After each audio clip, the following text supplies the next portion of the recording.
So before we get to those hard truths, and to make sure to our friends in the press our words are not misconstrued as they so often are, let me begin by saying we do not seek conflict with Communist China. We will not instigate nor seek to subjugate or humiliate. President Trump and the American people have an immense respect for the Chinese people and their civilization. But we will not be pushed out of this critical region. And we will not let our allies and partners be subordinated and intimidated.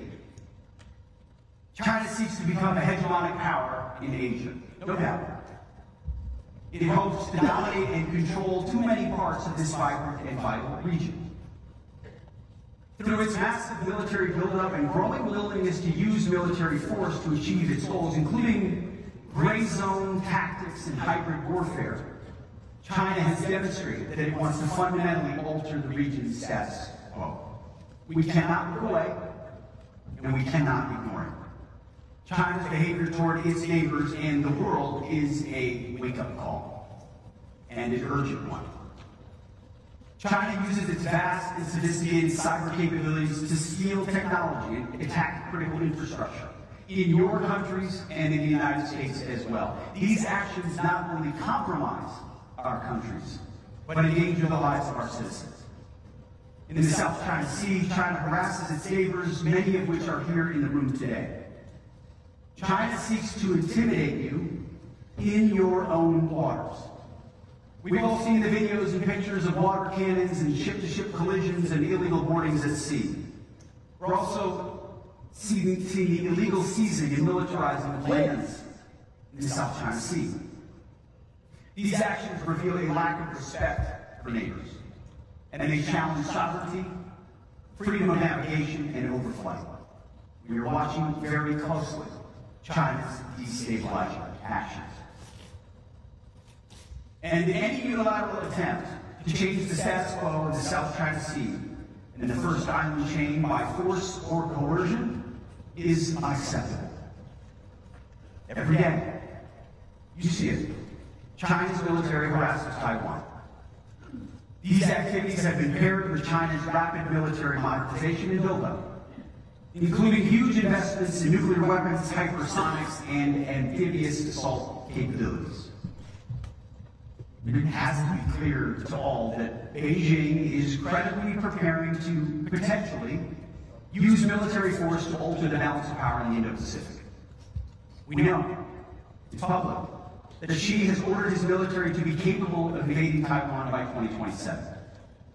The PLA is building the military needed to do it, training for it every day, and rehearsing for the real deal. Admiral Paparov has spoken very clearly about this on multiple occasions. Again, to be clear, any attempt by Communist China to conquer Taiwan by force would result in devastating consequences for the Indo-Pacific and the world. There's no reason to sugarcoat it. The threat China poses is real, and it could be imminent. We hope not, but it certainly could be. Facing these threats, we know that many countries are tempted by the idea of seeking both economic cooperation with China and defense cooperation with the United States. Now, that is a geographic necessity for many. But where are the levers that the CCP seeks with that entanglement?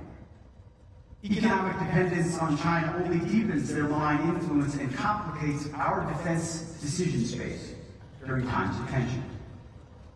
Nobody knows what China will ultimately do, but they are preparing. And therefore, we must be ready as well. Urgency and vigilance is our only option at the Department of Defense with our allies.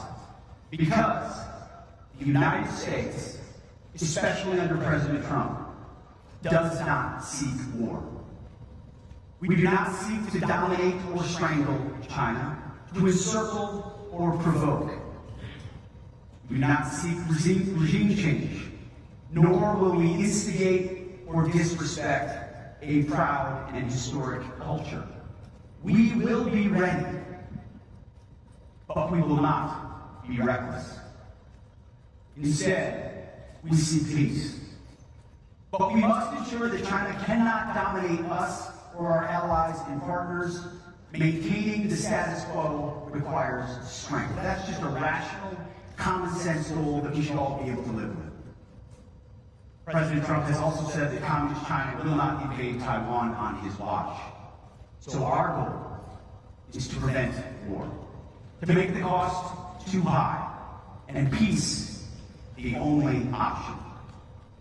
And we will do this with a strong shield of deterrence forged together with you, America's great allies and defense partners. Together we will show what it means to execute peace through strength. In many ways, seen and unseen, overt and covert. But if deterrence fails, and if called upon by my Commander-in-Chief, we are prepared to do what the Department of Defense does best, to fight and win decisively.